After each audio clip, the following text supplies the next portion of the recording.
Share marketing Kannada ಚಾನಲ್ಗೆ ತಮಗೆಲ್ಲರಿಗೂ ಸ್ವಾಗತ. ಇವತ್ತು ಬಂದು 24 ಮಾರ್ಚ್ 2025 ಚಿನ್ನದ ಬೆಲೆ, ಬೆಳ್ಳಿಯ ಬೆಲೆ, ಕಚ್ಚಾ ತೈಲದ ಬೆಲೆ ಏನಾಯಿತು ಅಂತ ನೋಡ್ಕೊಂಬರೋಣ ಬನ್ನಿ. ಕಮೋಡಿಟಿ ಮಾರ್ಕೆಟ್ ಇವತ್ತು ಚಿನ್ನದ ಬೆಲೆ ನೋಡಿದರೆ ಪ್ರತಿಯೊಂದು ಗ್ರಾಮ್ ಬಂದು ಬೆಂಗಳೂರಿನಲ್ಲಿ 24 ಕ್ಯಾರೆಟ್ 8,962 ರೂಪಾಯಿ, ಹಾಗೆ ಪ್ರತಿ 100 ಗ್ರಾಮ್ ಚಿನ್ನದ ಬೆಲೆ ಬಂದು 8,96,200 ರೂಪಾಯಿ ಆಗಿದೆ. ಅಂದರೆ ನೆನ್ನೆಗೋಸ್ಕರ ಪ್ರತಿ ಗ್ರಾಮಲ್ಲಿ ಒಂದು 16 ರೂಪಾಯಿ ಇಳಿಕೆ, ಹಾಗೆ ಪ್ರತಿ 100 ಗ್ರಾಮ್ ಚಿನ್ನದ ಬೆಲೆಯಲ್ಲಿ ಸುಮಾರು 1,600 ರೂಪಾಯಿ ಇಳಿಕೆ ಆಗಿದೆ. ಹಾಗೆ ನಾವು 22 ಕ್ಯಾರೆಟ್ ಚಿನ್ನದ ಬೆಲೆ ನೋಡಿದರೆ ಪ್ರತಿಯೊಂದು ಗ್ರಾಮ್ 8,215 ರೂಪಾಯಿ, ಹಾಗೆ ಪ್ರತಿ 100 ಗ್ರಾಮ್ ಚಿನ್ನದ ಬೆಲೆ ಬಂದು 8,21,500 ರೂಪಾಯಿ ಇದೆ. ಅಂದರೆ ನೆನೆಗೋಸ್ಕರ ಪ್ರತಿ ಗ್ರಾಮಲ್ಲಿ 15 ರೂಪಾಯಿ ಇಳಿಕೆ, ಹಾಗೆ ಪ್ರತಿ 100 ಗ್ರಾಮ್ ಚಿನ್ನದ ಬೆಲೆಯಲ್ಲಿ ಸುಮಾರು 1,500 ರೂಪಾಯಿ ಒಂದು ಇಳಿಕೆ ತೋರಿಸಿದೆ. 18 ಕ್ಯಾರೆಟ್ ಚಿನ್ನದ ಬೆಲೆ ನೋಡಿದರೆ ಬೆಂಗಳೂರಿನಲ್ಲಿ ಪ್ರತಿ ಗ್ರಾಮ್ 6,722 ರೂಪಾಯಿ, ಹಾಗೆ ಪ್ರತಿ 100 ಗ್ರಾಮ್ ಚಿನ್ನದ ಬೆಲೆ ಬಂದು 6,72,200 ರೂಪಾಯಿ ಆಗಿದೆ. ನೆನ್ನೆಗೋಸ್ಕರ ಪ್ರತಿ ಗ್ರಾಮಲ್ಲಿ ಸುಮಾರು 12 ರೂಪಾಯಿ ಇಳಿಕೆ, ಹಾಗೆ ಪ್ರತಿ 100 ಗ್ರಾಮ್ ಚಿನ್ನದ ಬೆಲೆಯಲ್ಲಿ ಸುಮಾರು 1,200 ರೂಪಾಯಿ ಇಳಿಕೆ ಆಗಿದೆ.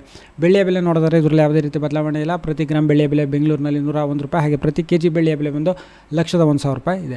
ಹಾಗೆ ಪೆಟ್ರೋಲ್ ಬೆಲೆ ಪ್ರತಿ ಲೀಟರ್ 102 ರೂಪಾಯಿ 92 ಪೈಸೆ, ಹಾಗೆ ಡೀಸೆಲ್ ಬೆಲೆ 88 ರೂಪಾಯಿ 99 ಪೈಸೆ. ಕಚ್ಚಾ ತೈಲದ ಬೆಲೆ ಸುಮಾರು 5,809 ರೂಪಾಯಿಗೆ ಟ್ರೇಡ್ ನಡೀತಿದೆ. ವಿಡಿಯೋ ನೋಡೋದಕ್ಕೆ ತಮಗೆ ತುಂಬ ಧನ್ಯವಾದ. ವಿಡಿಯೋನ ಲೈಕ್ ಮಾಡಿ, ಶೇರ್ ಮಾಡಿ.